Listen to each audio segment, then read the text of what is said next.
Number 5. Crosby and His Sticks.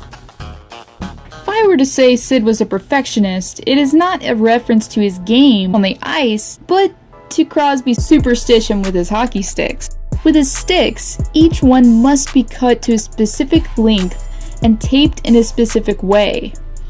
Once they are taped, no one can touch them, and if they do, Crosby is forced to fully retape the stick, feeling that the stick will not perform as it should unless handled by him alone. I don't know why. I just like to have my stick by my stall, said Crosby. I just like to keep my sticks by my bench, and that's probably a different thing than most guys. Number 4.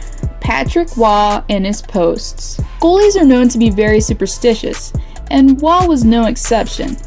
Waugh, who played for the Montreal Canadiens and the Colorado Avalanche, had a number of superstitions, including having conversations with his goalposts, and no, that wasn't a joke. He was quoted as saying, "They are my friends." Also, during the pregame, he would skate out to the blue line and stare at the net to envision it shrinking. And before every game started, he would meticulously lay out each piece of his equipment on the locker room floor and dress himself in a specific order. Number 3. Stan Mikita and his cigs. Mikita's superstition was born out of habit. Really. Mikita, a smoker, would have a cigarette between periods and then toss the butt over his left shoulder before returning to the ice for the next period. While it'd be hard to see smoking in an athlete's game today between periods, it worked for Mikita. He finished his career with 1,394 games played, 541 goals, and 1,467 points. Quite the career for the man they called Stosh. Number 2. Wayne Gretzky and his Diet Coke. So first you have Stan Mikita smoking cigarettes. And then there's Wayne Gretzky, the greatest hockey player who ever lived, guzzling down a Diet Coke between periods. He would actually follow up the Diet Coke with ice water and then a Gatorade. On some occasions, it's said that he even followed the Gatorade up with a second Diet Coke. Dentists around the world are cringing just thinking about it, but it worked wonders for the great one. Number 1.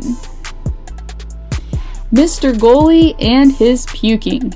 Likely the most disturbing superstition in NHL history belongs to Mr. Goalie. Also known as Glenn Hall. A physically disturbing ritual, Hall would force himself to vomit before each game, eventually later in his career. Why? Similar to Patrick Waugh, he had a superstition that doing so would improve his on-ice performance. I got the feeling I wasn't giving everything I had if I didn't go through it. Also felt I played better. I felt as if I wasn't wired. I wasn't playing as well. I'd get up in the morning and I couldn't wait for game time. Hall felt that in order to live up with his own high standard of play, he had to find a way to cope and relieve the pressure of playing in hockey games of massive significance. Clearly, his decision to do so paid off in the long run, as Glenn Hall would not only raise the Stanley Cup, but also won 3 Vezina trophies, and was inducted to the Hockey Hall of Fame in 1975 with 407 career wins.